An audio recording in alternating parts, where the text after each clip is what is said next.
So, back on cranial nerve 10, we're going to ask the question in the polyvagal theory, what is usually the problem? Is it the sympathetic chain ganglion, the fight or flight, which is the fight or flight system?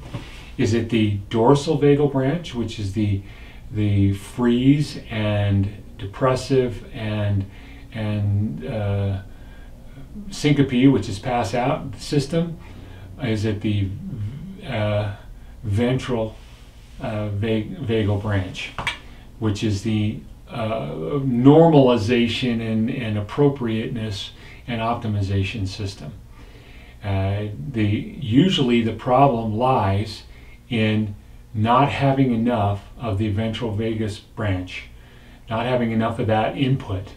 Imagine if you were all fight or flight, like a dog, you die 7 times faster. They don't have a frontal lobe to create that push in the ventral vagal branch, and so they die 7 times faster. We're going to burn out. And gee, that's not happening in our world. We got a slow and easy life, right? Yeah. So the problem usually lies, and the dorsal branch tends to be more depressive on the system and create more depressed type of emotions, and not enough ventral vagal input can cause that to spiral downward. One spirals up, one spirals down. One keeps it all together. And it allows for other states like intimacy, which is putting the dorsal branch together with the ventral vagal branch in its appropriate amounts, or that friendly competition, that teasing fun, not wanting to harm, not allowing the sympathetic nervous system to get out of control, and that. So usually what we're dealing with is a lack of, or a diminishment of the ventral vagal branch, and we're going to have to boost it up.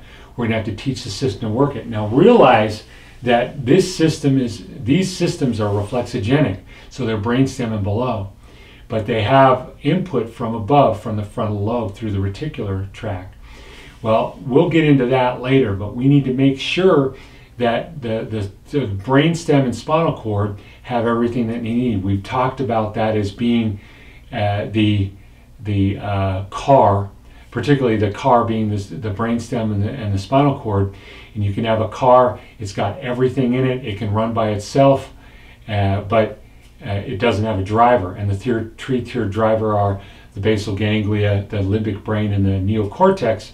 And you can have a dead brain, like a senator, right? And they have a dead brain, say, his brain dead, Jim, and still have the car running.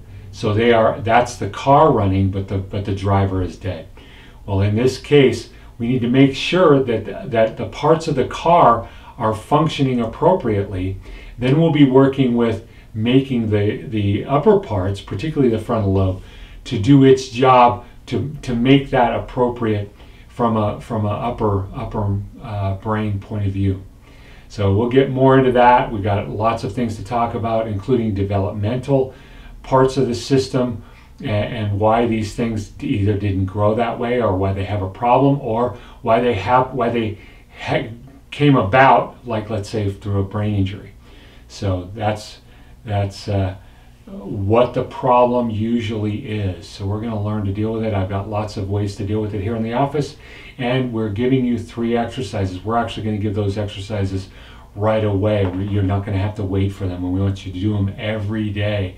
And if you feel like you're ramped up, or difficult breathing, or feel like you're on that fight or flight system, or if you're in a depressive type of a state, this allows you to increase the ventral vagal tone, as we call it in the nervous system.